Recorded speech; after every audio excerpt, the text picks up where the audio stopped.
Will Week 8 have more fireworks than any other weekend for the 2025 college football season? Well, it has one of the most dense slate of games where we have possible upsets, rivalries, and top-tier conference matchups. Starting with another conference championship game from last season, as SMU is on the road and gets another try to beat Clemson. In the SEC, Ole Miss heads to Athens to face the Georgia Bulldogs. And in the Big 12, Arizona State hosts the Texas Tech Red Raiders. Let's dive into the best that mid-October has to offer college football fans. Game 1 is a rematch of last year's ACC championship game, SMU versus Clemson. The Ponies' comeback in Charlotte just came short, with the Tigers making a walk-off field goal to determine the winner of the Atlantic Coast Conference. So the Methodists, who again like last year, come into the season with another SpOp top 25 offensive line, with the Ponies bringing in some potential starters in the interior that will play along with established starters from 2024, Savion Byrd, Logan Parr, and PJ Williams. Each played in all of SMU's games last year and were even transfers from previous off seasons. Plus, they will have depth at tackle and guard because of backups filling in for injuries in 2024. You guys, we have to remember, as I've echoed this throughout our previews, having depth in a long college football season gets you into championship games and the playoffs. The weapons for SMU will have many players stepping up this season. From the backfield that should be able to produce another 1,000-yard rusher for 2025, to out wide, with that unit having some wide receivers moving into starting roles, but those targets had some great production for the limited amount of touches from 2024. There are additions in 2 freshman 4-star recruits who should contribute to the Ponies' passing game. Lining up on the other side of the line of scrimmage, SMU's defense in the trenches lost a bit to the NFL. But again, the depth from last season will fill those holes along with a couple of transfers. Those new Ponies in the defensive front were part of the 40th ranked portal class. I know that doesn't sound amazing, but when you see what Rhett Lashley has done in the past with incoming talent, you know SMU knows what they're doing in college football free agency. We should also have the same mindset when it comes to their opponents, Clemson, who had the 110th transfer portal class, who should play big roles in 2025, especially at wide receiver, Tristan Smith. Smith is coming through the FCS level and should be a great addition to one of the best wide receiver rooms in the country. Antonio Williams, Bryant Westcott Jr., and TJ Moore combined for over 2,200 yards in 2024, and this is one of the many reasons why Cade Klubnik is a Heisman favorite. I can expect quite a few fireworks just coming from this area alone, but the Tigers will need to find a better approach against more elite defenses.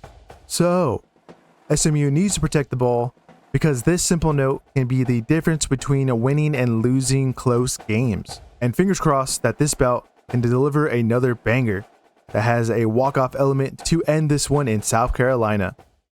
Game 2, we are back in Athens, Georgia, as Ole Miss comes to town and gets into the cage with the Bulldogs. Last time we were here was in Week 5 for a date against Alabama.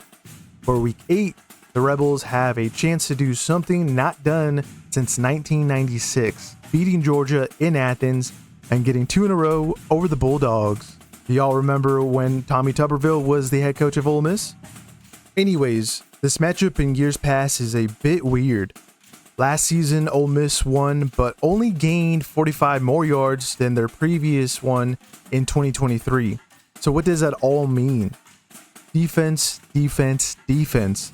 Lane Kiffin's D last time absolutely played lights out, winning leverage and getting the Georgia offense off the field ASAP. When you look at why that happened, well, it's in the stats. Georgia rushed for 59 yards with 33 attempts in 2024 versus 300 yards with 35 attempts in 2023. You stop the run, you win the ball game. Now the Ole Miss front six does have me worried, because there are less experienced players moving up into starting roles on the line and some transfer gambles on the ends. But this is in the middle of the season. These Rebels should be more cohesive by this point of the 2025 schedule. At least the top tackler from last year's encounter is still in the lineup for Ole Miss as well. This one for Kiffin and his Rebels is pretty simple. Stuff the run, which likely forces Georgia into desperation in the second half. Now this brings us to Georgia. Obviously, they have to get their running game going, as we talked about the Rebels' need to do's. The Bulldog defense last year gave up way too many first downs, a total of 18. Long drives throughout a game will wear on any defense, ordinary or elite. Expect CJ Allen, who is one of the best linebackers in all of college football, to be key in covering the field, along with Raylan Wilson lining up next to him this season, as the two, when they are pressuring the pocket, need to deliver. The more chaos created by linebackers blitzing, the greater possibilities of getting a turnover and handing off the Bulldogs offense with superb field position.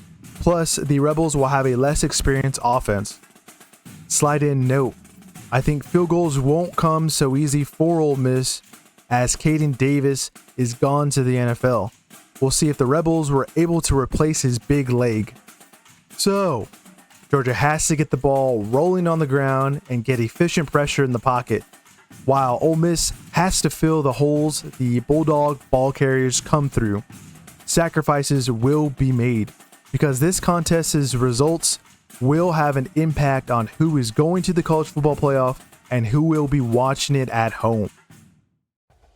Honorable mentions for Week 8. Again, one of the densest weekends this season, starting with a Friday night game. This battle to get to the championship game in Charlotte is Louisville in South Florida playing the Miami Hurricanes.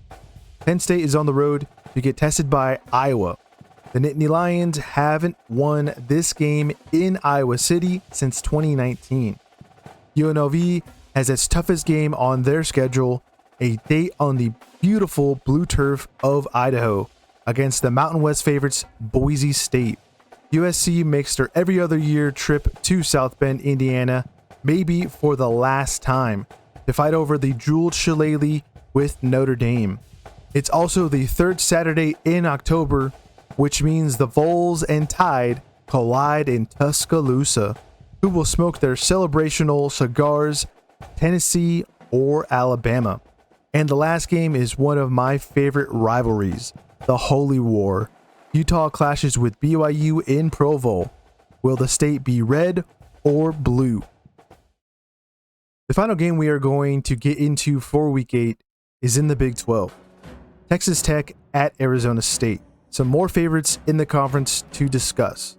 Let's start with Tech, as it's the first and only time we will dive into the Red Raiders. Head coach Joey McGuire has done some damage in this offseason by putting together the #1 portal class in the winter window, which got pushed down to #2 in the spring, according to 24/7 Sports. This is the biggest gamble. Everyone around the country wants to see what happens when you put your money where your mouth is. These transfers are all over the place for Tech, beginning with the offensive line, that in years past has gone to the portal and found reliable starters. These Hogs will pair well with the new Tortilla Raider running back Quentin Joyner.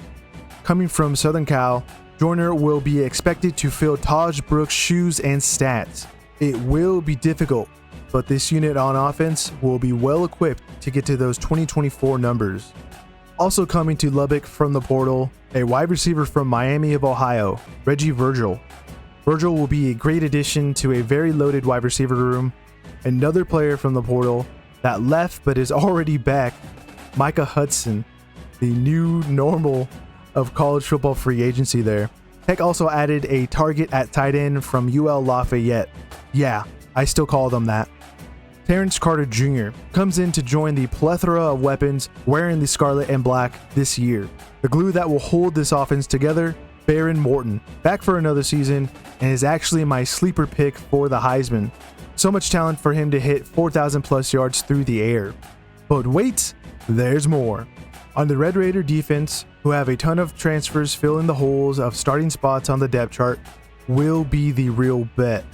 Can these portal gets play with each other? from the trenches that is completely packed with transfers to parts of the secondary. The Red Raiders will have portal guys who most likely will start in those positions.